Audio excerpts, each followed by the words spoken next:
So good afternoon. My name is Melissa Souza and I am the Senior Wellness Coordinator in the Athletics and Recreation Department, and welcome to our Fall Nutrition Series. This is our first out of 4. We're super excited to bring it to you guys this fall semester and get a healthy and nutritious recipe in. And today we're going to do a chickpea and spinach curry. So I've got my pan already heating up here. It's pretty hot actually. It's gotten some nice smoke off of it. And I've done a second view. So if you are on here, you can also check where it says Melissa's iPhone, and you can get a down view of our pan here. So if you can, hop on that view, and hopefully you can get a better view again of that pan. So again, it's a chickpea and spinach curry. So it's a vegetarian dish. It's also actually dairy-free. So it will be a wonderful recipe for our vegetarian and dairy intolerant friends.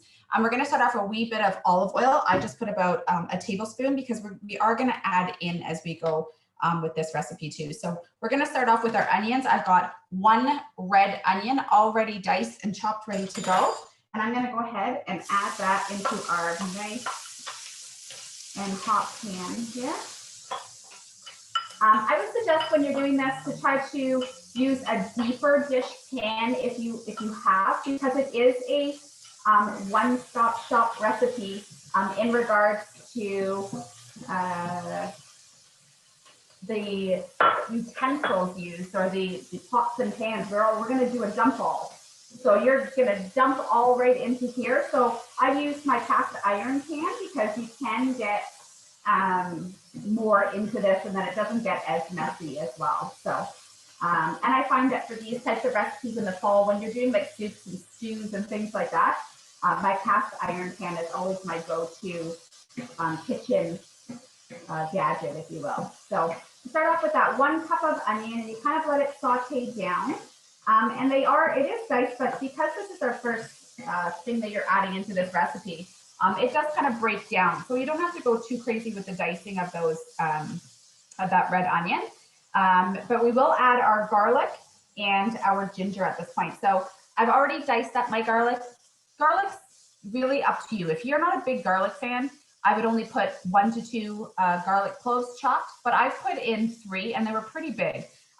This recipe and what we're doing right now is making the curry paste for the recipe. So it's supposed to be fragrant and flavorful. So the more that we add these types of pieces, or the spices and or the aromatics to this recipe, the better, in my opinion. But if for some people, garlic isn't their favorite thing, you don't have to go crazy and add 3 massive cloves like I did. So the cloves were pretty big. These were my garlic cloves. And again, I did 3 of those, so I chopped them up. Next, we're going to add in our ginger. So this recipe, again, we're making the curry paste to start. So we've got our ginger and our onions, our garlic and our onions sauteing in our pan. And then we're going to go ahead and add some fresh ginger. So this recipe calls for 1 inch. So if you wanted to actually measure out 1 inch, you could go and do that. Again, I like to just add in however much I like. It does lend a little bit of spice because ginger does have a bit of a punch to it. So be cognizant of that, but it is so flavorful. It's another one of those fragrant pieces. So I'm going to use my grater. I'm going to grate my ginger. You can also use a microplane. I've got one of those as well. It does more finely, does the ginger, or grates the ginger. But a lot of people don't have these in their kitchens, and that's okay. I do like them. However, I decided to just use your good old cheese grater, and you can use it on a finer side. I like it on that medium grate. And I'm just going to go right in ahead here, and I'm going to grate in some ginger. I don't even take the skin off, you guys. I just go for it because, again, it's at the beginning of this recipe. So I find this stuff just all kind of melts together. So I don't feel like I need to baby this part, and because it's being grated, I don't mind if a little bit of that ginger is on the outside. So what's going to happen is ginger is very juicy. You have to get your hands in that grater and pull out that grated ginger. I'm going to go ahead and do a little bit more. It is a fine ground here on our grater. And I think that should be good.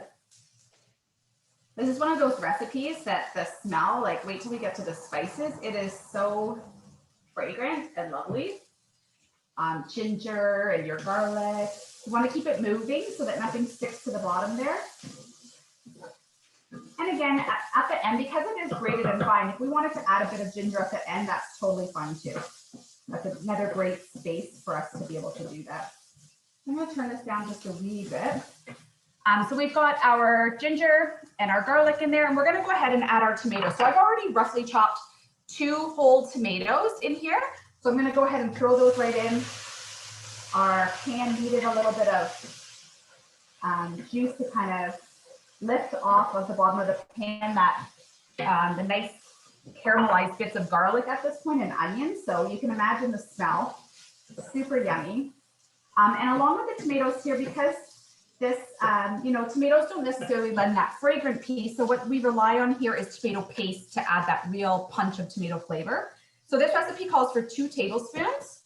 I'm going to go ahead and dollop it in. Like I'm not full on measuring and making sure that I only have, I really like a tomato flavor with these.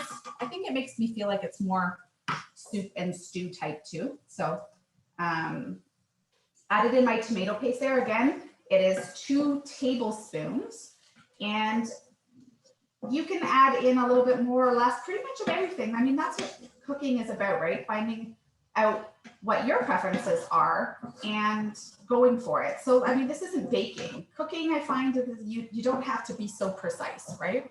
So 2 tablespoons there of our tomato paste. And now we're going to add in all of our spices. So I'm going to grind them off, but I've already put them in a catch-all kind of little cup here, so I don't have to measure it all out in front of you guys. However, we're going to add in a pinch of chili flakes. So they're just those like rough pieces. Now this will add your spice, right?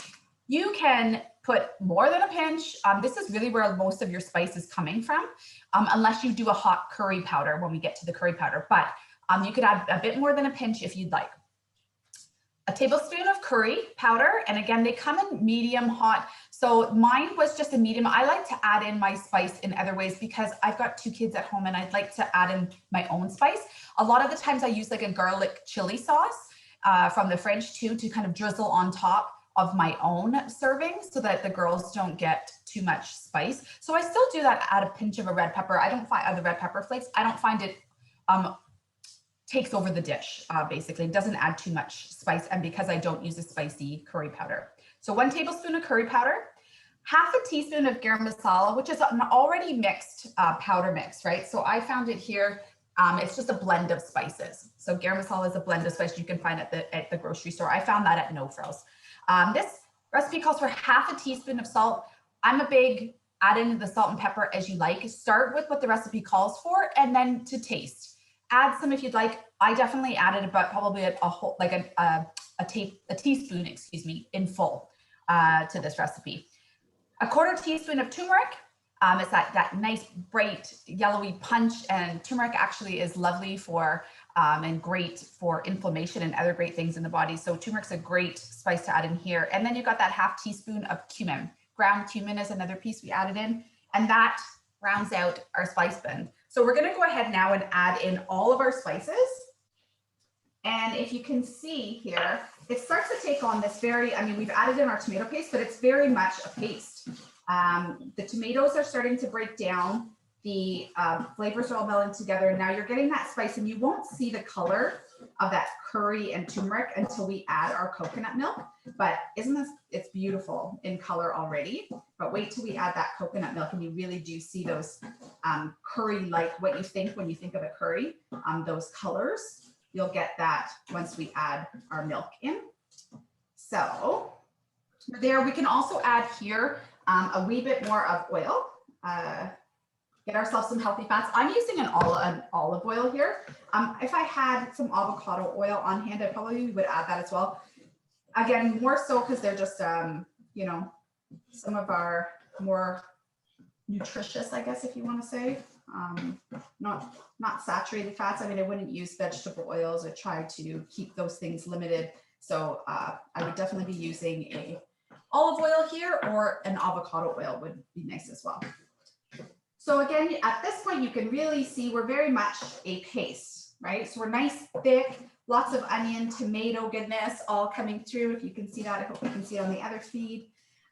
So here is where we're going to add in our coconut milk and our water. So full fat coconut milk, not coconut cream or light coconut milk. Give it a shake because it does settle. You'll find that the fat settles on the top. And we're going to go ahead and add in a whole can of our coconut milk. So again, this, because we're using coconut milk, this makes this recipe dairy-free too, which is lovely. And I hope you can see that on the other feed because it is gorgeous in color. We're going to add in that coconut milk. And we're going to add in some water as well because we're going to need to boil this down a little bit. So it asks for 200 ml of water. I only add in half to start and see where we go. So we're going to get this back up to a bit of a simmer. So I've turned up my my stove to about a medium high, and you can really see the colors start to come out in our spices here. It's a nice bright turmeric yellow, but it's also got this creaminess from our coconut milk that we've just added in. So it really is a beautiful color. And then you've also got that, you're getting like shines of red and hints of it throughout as it starts to boil down. It's really pretty, actually. It's a really pretty dish too. And obviously the flavors and the smells, it's a really nice fall recipe in my opinion. And this is where we'll add a little bit more of that fall kick.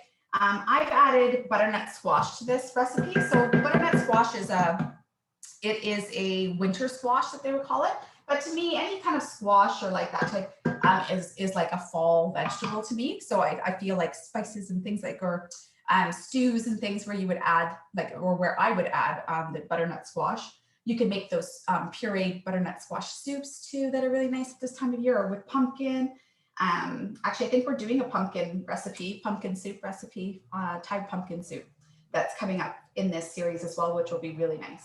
So it's chock full of beta carotene, obviously good things for you, potassium, vitamin A, and it's also full of vitamin C, our squash here. So we're gonna add that in. Again, that's my little take on the fall, but also when we add our spinach. So because obviously this is a chickpea and spinach recipe, you will find that actually spinach is grown in the spring and fall season. So as it starts to get darker, the days are darker, the spinach grows nicer. So this is a typical planting of spinach season. So I still felt like it was kind of a fall piece. So that was my spin on our spinach. So we all know that spinach is great. It's not just great for Papa and our muscles, but full of goodness. Anything in these dark, gorgeous colors that you'll find are amazing, right? You've got your dark leafy spinach and you've got your amazing colors that come in those are the things that pack the punch when it comes to our fruits and veg, right? So obviously tons chock full of fiber as well, like they all are, and as are our chickpeas. So our chickpeas that we're going to add in, I do canned. You don't have to have canned, but you can do canned, and they are amazing for our vegetarian friends because they have tons of protein and fiber in them. So they really can be a nice replacement for a protein like a fish, chicken, a beef, whatnot. So I'm going to go ahead and add in that can. Now I've already pre-drained them. When you buy them in the can, they do come in a liquid.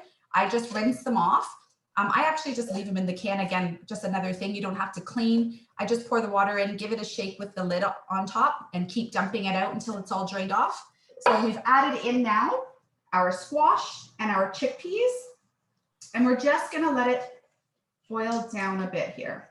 So this is where this recipe, we'd be leaving it for about 10 minutes to sort of permeate, right? So this is where you keep an eye on this recipe because you want to make sure that you're not getting it too thick. So that was why that water, I've left that little bit. So it was 200 ml of water that we were putting in total. And I've done about half so far. So I leave it on, again, I turn it up so that I start to get a simmer. So you want to see the liquids boiling in this stew, I guess, or our curry at this point, right? You really want to see that boil coming. So once that happens, because it still is kind of loose in its sauce right now, but once it starts to boil down, you'll really see that it starts to thicken. And you can imagine, like with any sauces, that's where it starts to take you to like that flavor space of where everything comes together and tastes so, so good. So again, right now we've got our onions and tomatoes, tons of spices. The garam masala I can really smell. We've added in our ginger. We've done our onions and tomatoes as well. And we've got our chickpeas and we've got our butternut squash. So this recipe too is not necessarily a recipe for one per se, but I love this recipe because you can freeze the leftovers. You can also leave it. It's one of those things that kind of, again, it kind of grows in flavor overnight magically in the fridge. It's one of those, like any stew. So left in the fridge for lunch the next day is perfect with this recipe. Other things that it lends well with is like basmati rice. If you did a basmati rice side, if you did a jasmine rice side, it would be lovely for this recipe. And again, you can also do it if you're looking for like a more of a greens and you wanted to, you weren't necessarily wanting to add in more carbs, because your squash is definitely a carb, as is your chickpeas. You can do it over a bed of like sauteed kale as well, just to get an extra green if you'd like. So you're going to be boiling this down. You can see now that it's got a nice boil to it. And you'll be leaving this for about 20 minutes or so, okay? So once our 20 minutes is up, so I've already made one, so I'm gonna show you what the end result will look like, because this is it, you guys. It's a very simple recipe, and that's the best part about it, right? Super simple. So it's everything all in one. And from here, after your 20 minutes of sauteing down, and again, probably about the 10-minute mark, you might wanna add in that wee bit of water and kind of bring it back to that more liquid state. And then you're going to grab 3 handfuls of baby spinach. It's already pre-washed. You don't have to go and rinse everything down and do a chop. It's perfect size to just grab a handful and toss it in. So after 20 minutes here, you're going to grab, again, like I said, 3 handfuls of your spinach. I'm going to turn this down a wee bit. And then all you're going to do is top it up. So once it's done there, and I would even take it off the stove. I would take it off the stove, and then I would add in my 3, because it wilts down super fast. So I just turned it on over, and I'm going to show you what my recipe looks like when it's done. So here is it in a already finished state. You can see that the spinach has been added in, and I've got a bit of parsley there on top as well, but this is where we'll add in some cilantro. Now, we may have some folks that aren't cilantro fans, and that's okay too. So if you're not, you can always add a little bit of green by adding some parsley. And if not, and if you don't like the greens that way, you can also do a parsley flake, which is totally fine. One of my other little finishers that I love to add in this is the tops of your coconut milk have a bit of cream. So you can always drizzle. This recipe does ask for you to add a wee bit of cream at the end. And I like the idea that we still keep this dairy free and that you can make it look gorgeous by adding a drizzle of that coconut milk. And you don't need to order or open up a whole can of coconut cream just for that drizzle. It's found right on top of the can. I just poured it right into the top, and then before I dumped it in, and then that's how I got that beautiful drizzle. So it's really just a nice visual, I would say, because it's already in the recipe, the flavors there, but it's a really nice visual for that. And then finally, to top it off, I have some chopped greens on the side here. This is just some cilantro, and I'm going to add that on top as well. And then just to finish it off, because it's a really nice curry dish to me, naan bread is like my favorite. So if you grill some naan, and you can just pick this up at the store, nobody's asking you to bake some naan on the side, like that's a lot. So I just grill it in my oven, or if I've got my barbecue going, which typically around this time of the year I do, I throw it on the barbecue, quick little toast. And you're gonna add that in on the side. And this, you guys, is your chickpea and spinach curry recipe for our very first fall nutrition series recipe. So I hope that you guys enjoyed that. We will be posting the recipe when we post this as well on all of our IGs for Aesthetica Recreation. And you can also check out our next fall nutrition series, which is happening Thursday, September 23rd at 1 o'clock with Mike, and it is a sweet potato salad. So we're super excited. Me too, Mark. I love naan bread. It's so yummy. Like, and for recipes like this, it's like, I don't know, it's almost like you can't have it without it. It's so good. So thank you so much for joining me today, and we hope to see you at the next one. Take good care and be well. Thank you. Bye for now.